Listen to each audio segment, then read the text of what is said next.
So আজকে আমাদের tissue ও টিস্যুতন্ত্র অধ্যায়ের শেষ ক্লাস, অর্থাৎ 3 নাম্বার ক্লাসটা। আমরা এর আগের ক্লাসে জেনেছিলাম একবীজপত্রী উদ্ভিদের মূলের গঠনটা এবং বিভিন্ন ধরনের ভাস্কুলার বান্ডল সম্পর্কে। আজকে আমরা জানবো একবীজপত্রী উদ্ভিদের কাণ্ডের গঠন, দ্বিবীজপত্রী উদ্ভিদের মূলের গঠন এবং দ্বিবীজপত্রী উদ্ভিদের কাণ্ডের গঠন। এটার পাশাপাশি ছোট্ট একটা জিনিস আছে, সেটা হচ্ছে হাইরাথোড নামে একটা জিনিস আছে, সেটা সম্পর্কে আমরা জানবো। তাহলে শুরু করা যাক। দেখো, একবীজপত্রী উদ্ভিদের মূল সম্পর্কে আমরা গত ক্লাসে জেনেছিলাম, যেখানে মূল রোম ছিল, অর্থাৎ এককোষী মূল রোম ছিল, এপিব্লামা ছিল, প্যারেনকাইমা জাতীয় কোষ দ্বারা কর্টেক্স ছিল, জাইলেম, ফ্লোয়েম, পরিচক্র, অন্ততক এগুলো ছিল, তাই তো? তাহলে আজকে যদি আমরা একবীজপত্রী উদ্ভিদের কাণ্ডের গঠনটা দেখি, তাইলে এটার সাথে অর্থাৎ মূলের সাথে কাণ্ডের পার্থক্যটা সহজেই আমরা বুঝতে পারবো, ঠিক আছে? এবং পরীক্ষায় আসলে সহজেই দিতে পারবো। তাহলে দেখো দেখো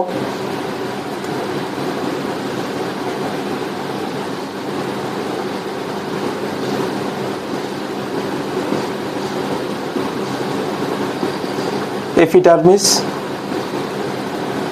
আচ্ছা, দেখো, একবীজপত্রী উদ্ভিদের মূলের ক্ষেত্রে কিন্তু কোনো ধরনের কিউটিকল ছিল না, তাই না? তাহলে এখানে কিন্তু একটা কিউটিকল অবশ্যই থাকবে, ঠিক আছে?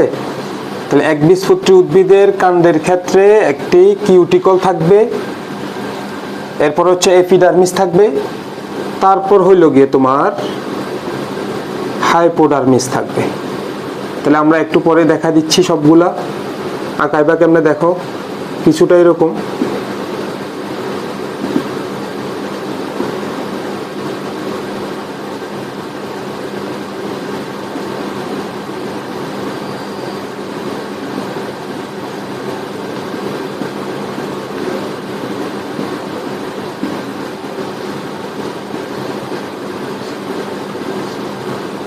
এটা কিন্তু পরীক্ষার মধ্যে প্রায় সময় আসে থাকে, বুঝছো? প্রায় সময় আসে। ওকে ওকে সো দেখো, এগুলো হচ্ছে স্ক্লেরেনকাইমা জাতীয় কোষ, ঠিক আছে? তাহলে হাইপোডার্মিস গঠিত কি নিয়ে? স্ক্লেরেনকাইমা জাতীয় কোষ নিয়ে। আমরা পড়াইছিলাম স্ক্লেরেনকাইমা জাতীয় কোষ দেখতে কেমন, এদের প্রস্থপ্রাচীর হয় একেবারে স্থূল, ঠিক আছে? তাহলে দেখো, আচ্ছা, আমরা পার্থক্যের বিষয়গুলোর মধ্যে পরে আসতেছি। তাহলে আমরা আগে ছবিটা আঁকাই, ঠিক আছে?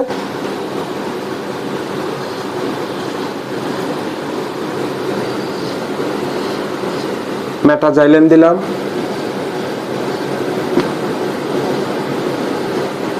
প্রোটোজাইলেম, এটা হচ্ছে প্রোটোজাইলেম গহ্বর, ঠিক আছে?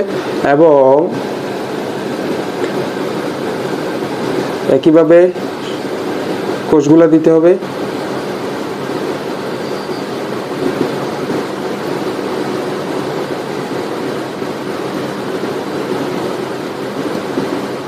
ওকে, আঁকাই দিবা, বুঝছো? নিজেদের মতো করে সুন্দর করে একটু। এগুলো খাতায় আঁকতে সহজ হয়, বুঝছো? বোর্ড থেকে খাতার মধ্যে আঁকতে সহজ। ওকে, নিজের মতো করে আঁকে দিবা।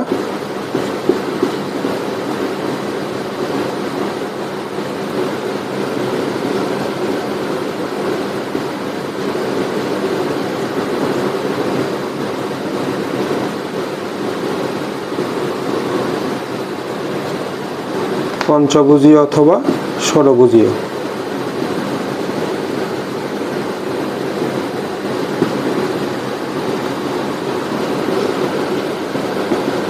দেখো, এটা কিন্তু পরীক্ষার মধ্যে প্রায় সময় আসে, বুঝছো? বলবে যে একবীজপত্রী উদ্ভিদের মূলের সাথে একবীজপত্রী উদ্ভিদের কাণ্ডের তুলনা বা পার্থক্য, ঠিক আছে?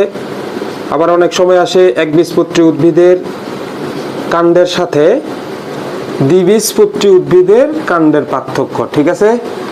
তাহলে দেখো, এটা হচ্ছে তোমার প্রোটোজাইলেম গহ্বর, ঠিক আছে? এটা হচ্ছে মেটাজাইলেমটা। তাহলে আমরা যদি আরো কিছু আঁকাই,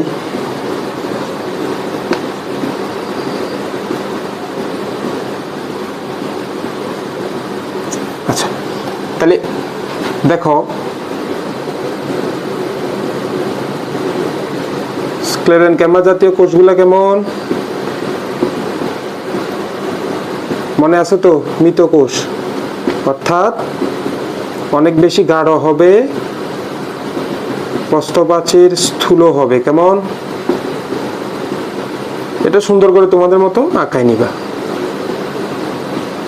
আমি দ্রুত করার জন্য এরকম করতেছি, ঠিক আছে?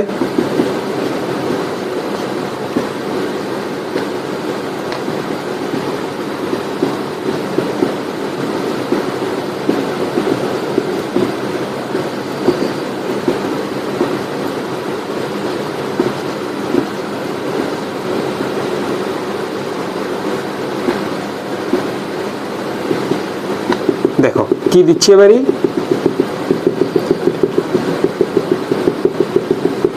দেখো দেখছো?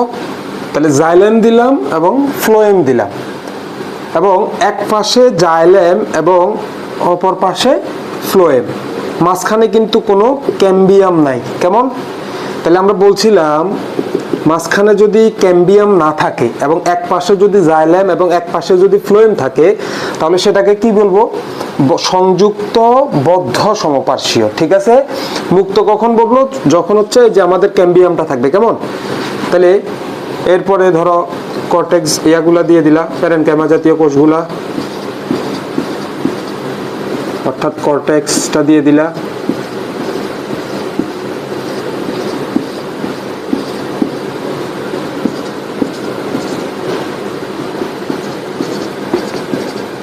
এটা সুন্দর করে আঁকাই নিবা। কেমন?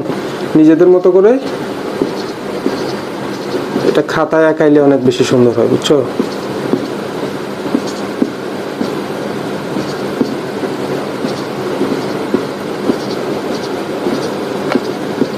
চারদিকে তোমার প্যারেনকাইমা জাতীয় কোষগুলা দিয়ে, অর্থাৎ কর্টেক্স দিয়ে কি থাকবে? আবৃত থাকবে, ঠিক আছে? ওকে, আচ্ছা। তাহলে দেখো পার্থক্যের বিষয়গুলো আমরা একটু পরে জানতেছি। তাহলে কি কি দেখা যাচ্ছে দেখো তো। চিত্রটার লেভেলিংটা করলাম, অর্থাৎ একবীজপত্রী উদ্ভিদের কাণ্ডের যে চিত্র সেটার লেভেলিংটা করলাম, এবং একবীজপত্রী উদ্ভিদের মূলের যে গঠন ছিল সেটা আমরা বোর্ড থেকে রিমুভ করলাম। আসলে আমাদের বোর্ডে জায়গা না থাকার কারণে আসলে এটা করতে হয়েছে, কিন্তু তোমরা গত ক্লাসে তো এটা উঠাইছো, তাই না? যদি উঠাই থাকো তাহলে আমরা পার্থক্যের জিনিসগুলো দেখবো। দেখো এটাকে বলা হচ্ছে কিউটিকল, একেবারে উপরে। এরপর হচ্ছে এপিডার্মিস, যেটা নাকি একবীজপত্রী উদ্ভিদের মূলের ক্ষেত্রে এপিব্লেমা। হাইপোডার্মিস, ওইটাতে হাইপোডার্মিস ছিল না, তাই না? কর্টেক্স, খাটো কর্টেক্স, এখানে ছিল বড় কর্টেক্স, অর্থাৎ মূলে ছিল বড় কর্টেক্স। আচ্ছা, তাহলে আসো আমরা পার্থক্যের বিষয়গুলা। মূল এবং হচ্ছে কাণ্ড, ঠিক আছে? দেখো তাহলে প্রথম নাম্বারে কিউটিকল নেই, আর এখানে হইলো তোমার আছে। তাইলে একবীজপত্রী উদ্ভিদের মূলের ক্ষেত্রে যে যে এককোষী মূল রোম ছিল এটা তো নাই। তাহলে মূল রোম, এককোষী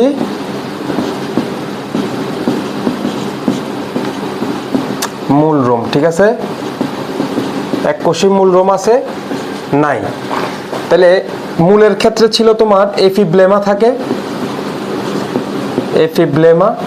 আসলে চিত্রটা দিয়ে বুঝাইলে খুবই সহজ হইতো। আমি যেহেতু তোমাদের খাতায় আছে, তাহলে খাতার সাথে কম্পেয়ার করে করে পড়বা, ঠিক আছে? তাহলে কি হয়, তোমার মনে থাকবে জিনিসটা বেশি। তাহলে একবীজপত্রী উদ্ভিদের মূলের ক্ষেত্রে এপিব্লেমা থাকে, আর এদের থাকে হচ্ছে তোমার এপিডার্মিস, অর্থাৎ কাণ্ডের ক্ষেত্রে থাকে হইলো গিয়ে তোমার এপিডার্মিস। তাহলে এখানে থাকবে এপিডার্মিস। কেমন? আচ্ছা, এরপরে আসলে নিচের দিকে নামাই। তাহলে এখানে দেখা যাচ্ছে তোমার হাইপোডার্মিস, স্ক্লেরেনকাইমা জাতীয় কোষ দ্বারা হাইপোডার্মিস হচ্ছে নির্মিত। তাহলে স্ক্লেরেনকাইমা জাতীয় হাইপোডার্মিস থাকে। তাহলে এখানে কি হাইপোডার্মিস থাকে নাকি বলো তো? থাকে না, হাইপোডার্মিস নেই, ঠিক আছে? আর এখানে হচ্ছে আছে হাইপোডার্মিস। তাহলে হাইপোডার্মিস হচ্ছে কি দিয়ে তৈরি? স্ক্লেরেনকাইমা জাতীয় কোষ, স্ক্লেরেনকাইমা জাতীয় কোষ দ্বারা গঠিত। ঠিক আছে, তাহলে হাইপোডার্মিস নেই, হাইপোডার্মিস আছে। এরপরে আসো কর্টেক্স। তাহলে কর্টেক্স এখানে ছোট, মূলের ক্ষেত্রে ছিল বড় কর্টেক্স। তাহলে কর্টেক্স বড়, এটা হচ্ছে তুলনামূলক ছোট। ঠিক আছে, এরপরে আসো দেখো আমাদের মূলের ক্ষেত্রে কি ছিল বলতো, পরিচক্র ছিল এবং অন্ততক ছিল, তাই না? তাহলে এটার ক্ষেত্রে কি আছে নাকি, পরিচক্রও নাই অন্ততকও নাই। তাহলে পরিচক্র আছে, অন্ততক আছে, তাহলে এটার ক্ষেত্রে হচ্ছে নেই। ঠিক আছে, আচ্ছা এরপরে আসো ভাস্কুলার বান্ডেলটা। ভাস্কুলার বান্ডেল, এটার ক্ষেত্রে ছিল ভাস্কুলার বান্ডেল অরিও, এবং সবসময় মূলের ক্ষেত্রে বেশিরভাগ ক্ষেত্রে কি থাকে, ভাস্কুলার বান্ডেল থাকবে মূলীয়, অর্থাৎ জাইলেম এবং ফ্লোয়েম আলাদা আলাদাভাবে অবস্থান করবে। তাহলে ভাস্কুলার বান্ডেল হচ্ছে অরিও প্রকৃতির। কেমন, আচ্ছা এখানে কেমন দেখো, এক পাশে জাইলেম এক পাশে ফ্লোয়েম। এই দেখো ফ্লোয়েম এটার নিচে নাই, কিন্তু সবগুলা ফ্লোয়েম এটার উপর অবস্থান করতেছে, এই যে এই ফ্লোয়েম। তাহলে এক পাশে জাইলেম এবং এক পাশে ফ্লোয়েম, মাঝখানে এদের কোনো ক্যাম্বিয়াম নাই, অর্থাৎ পর্দা নাই, মনে আছে তো? তাহলে পর্দা যদি না থাকে তাহলে এরা হচ্ছে বদ্ধ, তার মানে সংযুক্ত, যেটা একই জায়গায় সংযুক্ত বদ্ধ সমপার্শ্বীয়, অর্থাৎ এক পাশে জাইলেম এক পাশে ফ্লোয়েম। তাইলে এখানে হচ্ছে ভাস্কুলার বান্ডেল কি বলতো, সংযুক্ত বদ্ধ সমপার্শ্বীয়। কেমন, আচ্ছা এরপর দেখো আমরা এখানে পড়ছিলাম মেটাজাইলেম কেন্দ্রের দিকে, তাই না? কেন্দ্রের দিকে, আর প্রোটোজাইলেম কোন দিকে, পরিধির দিকে, পরিধির দিকে। আচ্ছা তাহলে কাণ্ডের ক্ষেত্রে কি হবে, ঠিক এটার উল্টাটা হবে। ঠিক আছে, উল্টোটা হবে। তাহলে দেখো এগুলো হচ্ছে একবীজপত্রী উদ্ভিদের মূল এবং কাণ্ডের মধ্যে পার্থক্য। ঠিক আছে, তাহলে মূলের ক্ষেত্রে কি বলছিলাম, এক নম্বরে এক কোষে মূলরোম থাকে, একেবারে উপর থেকে শুরু করবা। মূলরোম থাকে, যেখানে মূলরোম এখানে নাই। এরপর হচ্ছে এখানে কিউটিকল আছে, ওখানে কিউটিকল নাই। এখানে এপিডার্মিস আছে, ওইখানে ছিল এপিব্লেমা। এখানে হাইপোডার্মিস আছে, ওইখানে হাইপোডার্মিস নেই। ঠিক আছে, এখানে কর্টেক্স আছে, ওইখানেও কর্টেক্স আছে, বাট এখানের কর্টেক্সটা তুলনামূলক খাটো, মূলের কর্টেক্সটা তুলনামূলক বড়। ঠিক আছে, তাহলে ওইখানে অন্ততক ছিল, পরিচক্র ছিল, এখানে অন্ততক নাই, পরিচক্রও নাই। আচ্ছা তাহলে ওইখানে ভাস্কুলার বান্ডেল ছিল তোমার অরিও প্রকৃতির, এখানে হচ্ছে তোমার কি প্রকৃতির বলতো, সংযুক্ত বদ্ধ সমপার্শ্বীয়। ঠিক আছে, আচ্ছা তাহলে ওইখানে ছিল তোমার মেটাজাইলেম কেন্দ্রের দিকে, প্রোটোজাইলেম পরিধির দিকে, যেটাকে বলতেছিলাম আমরা এক্সার্ক। ঠিক আছে না? তাহলে এটা হচ্ছে এটার উল্টাটা। আচ্ছা এই হলো তোমার একবীজপত্রী উদ্ভিদ এবং একবীজপত্রী উদ্ভিদের কাণ্ড এবং হচ্ছে মূলের মধ্যে পার্থক্যটা। ঠিক আছে, এটা পরীক্ষা অনেক বেশি আসে। এটার সাথে তোমার মাঝে মাঝে একবীজপত্রী উদ্ভিদের কাণ্ড এবং দ্বিবীজপত্রী উদ্ভিদের কাণ্ডের পার্থক্যটা আসে। ঠিক আছে, তাহলে ওইটার ক্ষেত্রে কি হয়, বইতে একটা চিত্র দেওয়া আছে, ওইটা দেখে এটার সাথে তুলনা করবা। ঠিক আছে, যেমন ওইখানে তোমার বহুকোষী কাণ্ডরোম থাকে, এখানে কি কাণ্ডরোম আছে, কোনো নাই। ওখানে কিউটিকল থাকে, এখানেও কিউটিকল আছে। ওখানে এপিডার্মিস থাকে, এখানেও আছে। এখানে হাইপোডার্মিস থাকে, এখানেও আছে। কর্টেক্স আছে, এখানেও আছে। ভাস্কুলার বান্ডেল এখানে হচ্ছে বিক্ষিপ্তভাবে ছড়ানো থাকে গ্রাউন্ড টিস্যুতে, ওখানে হচ্ছে তোমার সাজানো থাকে। ঠিক আছে, বৃত্তাকারে বা গোলাকারে সাজানো থাকে। আমাদের তাহলে আর একটা টপিক বাকি আছে, ছোট্ট একটা টপিক, হাইডাথোট। আচ্ছা আমরা পত্ররন্ধ্র তো সবাই চিনি, তাই না? তাহলে পত্ররন্ধ্রের কাজ কি, গাছে অতিরিক্ত যে পানি থাকে সেটা বাষ্পাকারে পরিবেশে বের করে দেওয়া। আর হাইডাথোডের কাজ সেম কাজটাই, তবে বাষ্পাকারে বের করে না, বের করে হচ্ছে পানি আকারে সরাসরি। ঠিক আছে, তাহলে এটা কোথায় হয়, নর্মালি টমেটো গাছ, টমেটো, তারপর হচ্ছে তোমার কলা গাছে দেখা যায়, কচুতে দেখা যায়, এইরকম, বুঝছো? তাহলে এটা এবং দেখা যায় হচ্ছে তোমার যখন পরিবেশ অনেক বেশি আর্দ্র থাকে, অথবা যখন মাটিতে অতিরিক্ত হচ্ছে পানি থাকে এবং ওই পানি মূল দ্বারা শোষিত হয়। মূল যখন এই পানিগুলা অর্থাৎ অতিরিক্ত পানি শোষণ করে তখন মূলে একটা প্রেসার ক্রিয়েট হয়। ঠিক আছে, তাহলে হাইড্রাথোডটা কেমনে কাজ করে দেখো। মোটামুটি এই হলো তোমার হাইড্রাথোডের চিত্র।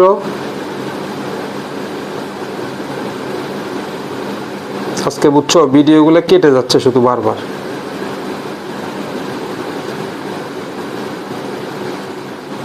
আচ্ছা, এই যদি হাইড্রাথোড হয়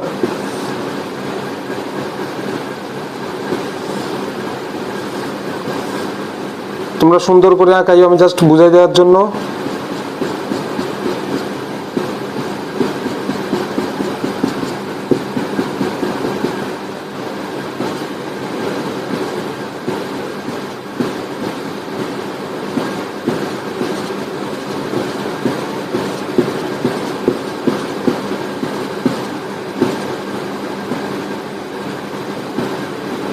দেখো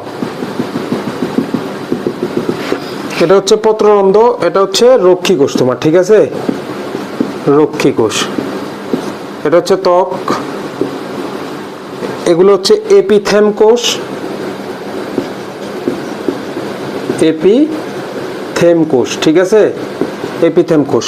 আর এই যে কোষের ফাঁকে যে স্থানগুলা, এই যে এগুলাকে বলা হয় ফাঁকা স্থান, কোষের ফাঁকা স্থান অথবা কোষান্তর স্থান। ঠিক আছে, কোষান্তর স্থান। দেখো এটা হচ্ছে ট্রাকিট। বলতো ট্রাকিট কোথায় থাকে? জাইলেমে। ঠিক আছে, পড়াইছিলাম কিন্তু জাইলেম।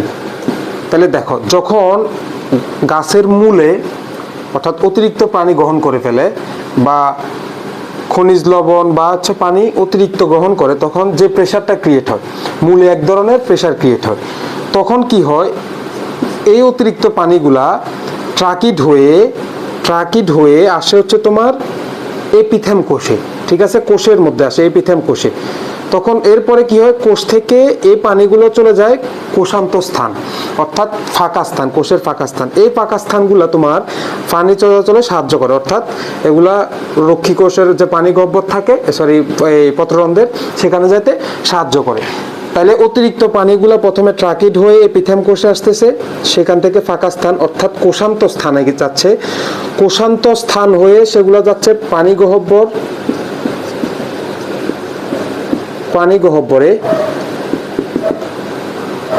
ঠিক আছে, পানি গহ্বরে, এবং সেখান থেকে কি হচ্ছে আলটিমেটলি বের হয়ে যাচ্ছে পানি আকারে। তাহলে গতিপথটা কি, অতিরিক্ত পানি প্রথমে কোথায় দিয়ে যাচ্ছে, ট্রাকিড হয়ে কোথায় যাচ্ছে বলতো, এপিথেম কোষে। এপিথেম কোষ, এপিথেম থেকে যাচ্ছে হচ্ছে তোমার কোষান্তর স্থানে।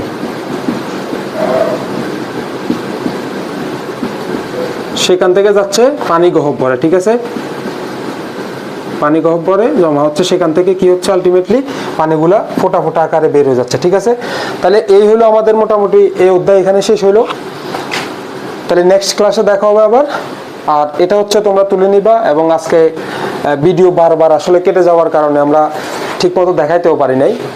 তাও যেহেতু গত ক্লাসে আমরা একবীজপত্রী উদ্ভিদের মূলের চিত্রটা আঁকাইছিলাম, সেহেতু এই যে কাণ্ডের সাথে আশা করি তোমরা যে খাতায় যে নোটটা করছিলে অর্থাৎ চিত্রটা আঁকছিলা সেটার সাথে কম্পেয়ার করে জিনিসটা বুঝতে পারছো। ঠিক আছে, এবং একবীজপত্রী উদ্ভিদের যে কাণ্ডের চিত্র সেটার সাথে দ্বিবীজপত্রী উদ্ভিদের কাণ্ডের তুলনা করলেই তুমি বুঝে যাবা। ঠিক আছে, দ্বিবীজপত্রী উদ্ভিদের একটা কথা বলে দেই, দ্বিবীজপত্রী উদ্ভিদের যে পরিচক্র থাকে সেটা হচ্ছে তোমার কোলেনকাইমা জাতীয় কোষ দ্বারা গঠিত। ঠিক আছে, তাহলে এটা হচ্ছে তোমরা চিত্রর সাথে মিলাই, বইয়ের সাথে মিলাই নিজে নিজে পড়ে ফেলবা।